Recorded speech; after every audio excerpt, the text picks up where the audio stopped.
আসসালামু আলাইকুম। এর আগের ভিডিওতে আমরা কনজাংশনের পরিচিতি শিখেছি, কনজাংশনের প্রকারভেদগুলো দেখেছি। আমরা শিখেছি কনজাংশন হচ্ছে দুই প্রকার, একটা হচ্ছে কোঅর্ডিনেট কনজাংশন আর একটা হচ্ছে সাবঅর্ডিনেট কনজাংশন। এবং আমরা শিখেছি কনজাংশন কাকে বলে। কনজাংশন হচ্ছে দুইটা বাক্য, দুইটা শব্দ অথবা দুইটা বাক্যাংশের মধ্যে সংযোগ স্থাপন করে। আজকে আমরা সাবঅর্ডিনেট কনজাংশন নিয়ে আলোচনা করব। সাবঅর্ডিনেট কনজাংশন কি? যদি কোনো কনজাংশন মেইন ক্লজকে সাবঅর্ডিনেট ক্লজের সাথে যুক্ত করে সেটা হবে সাবঅর্ডিনেট কনজাংশন। এখানে মেইন ক্লজটা কি? মেইন ক্লজ হচ্ছে যেগুলো স্বাধীন বাক্য, যেসব বাক্যগুলো অন্য বাক্যের উপর নির্ভর করবে না সেগুলো হবে মেইন ক্লজ। সাবঅর্ডিনেট ক্লজ হচ্ছে যে বাক্যগুলো অন্য বাক্যের উপর নির্ভর করবে সেগুলো হবে সাবঅর্ডিনেট ক্লজ। আমি যখন এক্সাম্পল দিব তখন বলে দিব কোনটা সাবঅর্ডিনেট ক্লজ, কেন সাবঅর্ডিনেট ক্লজ, এবং কোনটা মেইন ক্লজ এবং কেন main clause. I could not run, আমি দৌড়াতে পারিনি, এটা হবে মেইন ক্লজ। আর এটা দ্বারা একটা কমপ্লিট সেন্স প্রকাশ করতেছে, একটা সম্পূর্ণ বাক্য প্রকাশ করতেছে এবং এই বাক্যটা অন্য কোনো বাক্যের উপর নির্ভর করতেছে না, সেই জন্য এটা হবে main clause. As I was injured, এটা হবে, দাঁড়ান আমি একটু লেজার পয়েন্টারটা অন করে নিই। অ্যাজ আই ওয়াজ ইনজোর্ড এটা হবে সাবঅর্ডিনেট ক্লজ, কারণ অ্যাজ আই ওয়াজ ইনজোর্ড যেহেতু আমি আহত ছিলাম, এটা দ্বারা একটা সম্পূর্ণ অর্থ প্রকাশ করতেছে না, একটা কমপ্লিট সেন্স প্রকাশ করতেছে না। এবং এই কথা বলার পরে, এই বাক্যটা বলার পরও শ্রোতা আরও কিছু শোনার জন্য উদ্গ্রীব থাকে, আরও কিছু শোনার ইচ্ছা প্রকাশ করেছে, যেহেতু সে আহত ছিল এরপরে কী হয়েছে। তো যেহেতু বাক্যটা শেষ হচ্ছে না সেই জন্য এটা হবে সাবঅর্ডিনেট ক্লজ এবং এই বাক্যটা মেইন ক্লজের উপর ডিপেন্ড করে। As I was injured I could not run, যেহেতু আমি আহত ছিলাম সেই জন্য আমি দৌড়াতে পারিনি। যেহেতু এই বাক্যটা নিজে নিজে স্বয়ংসম্পূর্ণ না সেই জন্য এটা হবে subordinate clause. I could not run এটা হবে প্রিন্সিপাল ক্লজ। একইভাবে আই উইল স্টাডি এটা হবে principal clause.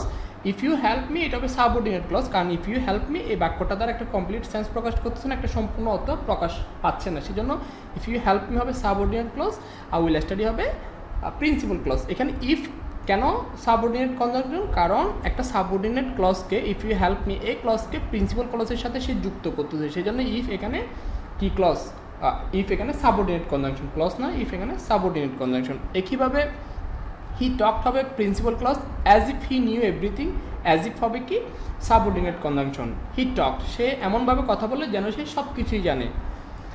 It is 10 years এখন 10 বছর হয়ে গিয়েছে, সিন্স আই মেট ইউ তোমার সাথে দেখা হয়েছে এখন প্রায় 10 বছর হয়ে গিয়েছে। এখানে সিন্স আই মেট ইউ হবে subordinate clause, it is 10 years হবে principal clause.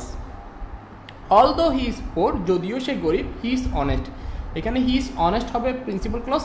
Although he is poor হবে সাবঅর্ডিনেট ক্লজ, কারণ অলদো হি ইজ পোর এই বাক্যটা একটা কমপ্লিট সেন্স প্রকাশ করতেছে না, একটা সম্পূর্ণ অর্থ প্রকাশ করতেছে না, এই বাক্যটা হি ইজ অনেস্ট এটার উপর নির্ভর করতেছে, সেজন্য অলদো হি ইজ পোর হবে subordinate clause, he is honest হবে প্রিন্সিপাল ক্লজ। একইভাবে আই ওয়াজ সিক আমি অসুস্থ ছিলাম, হোয়েন উই মেট যখন আমরা দেখা করেছিলাম, এখানে হোয়েন উই মেট হবে আপনার subordinate clause, I was sick হবে প্রিন্সিপাল ক্লজ। এখানে হোয়েনটা কী কারণে সাবঅর্ডিনেট কনজাংশন? কারণ এটা এই হোয়েন উই মেড এই সাবঅর্ডিনেট ক্লজকে আই ওয়াজ সিক এই প্রিন্সিপাল ক্লজের সাথে যেহেতু সে যুক্ত করেছে সেখানে হোয়েন হবে আপনার সাবঅর্ডিনেট কনজাংশন। তাহলে আমরা কিছু সাবঅর্ডিনেট কনজাংশনের দেখি কোনগুলো, as if, as if, since, although, when, এগুলো হচ্ছে সাবঅর্ডিনেট কনজাংশনের উদাহরণ। আরও অনেকগুলো সাবঅর্ডিনেট কনজাংশন রয়েছে, বাট যে সাবঅর্ডিনেট কনজাংশনগুলো আমরা সচরাচর ব্যবহার করি সেগুলো নিয়ে আমি এখানে আলোচনা করেছি।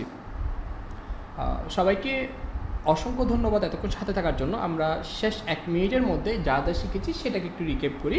আমরা শিখেছি কনজাংশনের ইন্ট্রোডাকশনটা, মানে কনজাংশনের পরিচিতিটা আমরা জেনেছি। কনজাংশন দুইটা শব্দ, দুইটা বাক্য অথবা দুইটা বাক্যাংশের মধ্যে যুক্ত করে। কনজাংশন আবার দুই প্রকার, কিছু রয়েছে কোঅর্ডিনেট কনজাংশন, আবার কিছু রয়েছে সাবঅর্ডিনেট কনজাংশন। কোঅর্ডিনেট কনজাংশন আবার দুই প্রকার, একটা হচ্ছে সিঙ্গেল কোঅর্ডিনেট কনজাংশন আর একটা হচ্ছে pair coordinate conjunction. Single coordinate কনজাংশনগুলো কোনগুলো? যখন একটা শব্দ একটা কনজাংশন হিসেবে কাজ করে সেটা আবার সিঙ্গেল কোঅর্ডিনেট কনজাংশন। যখন দুইটা কনজাংশন মিলে একটা কনজাংশন হিসেবে কাজ করবে, মানে দুইটা শব্দ মিলে যখন একটা কনজাংশন হিসেবে কাজ করবে সেটা হবে পেয়ার কোঅর্ডিনেট কনজাংশন। আবার আমরা সাবঅর্ডিনেট কনজাংশন দেখেছি। সাবঅর্ডিনেট কনজাংশনের কাজ হচ্ছে সাবঅর্ডিনেট ক্লজকে মেইন ক্লজের সাথে যুক্ত করা। যে কনজাংশনগুলো সাবঅর্ডিনেট ক্লজকে মেইন ক্লজের সাথে যুক্ত করে সেগুলোকে আমরা কি বলবো? সাবঅর্ডিনেট কনজাংশন বলবো। সবাইকে অসংখ্য ধন্যবাদ এতক্ষণ ধৈর্য নিয়ে ভিডিও দেখার জন্য। এর পরের ভিডিওতে আমরা ইন্টারজেকশন নিয়ে আলোচনা করব। ইনশাআল্লাহ আমরা ইন্টারজেকশনের A to Z যাবতীয় সকল বিষয় শেখার চেষ্টা করবো আর কি। আসসালামু আলাইকুম।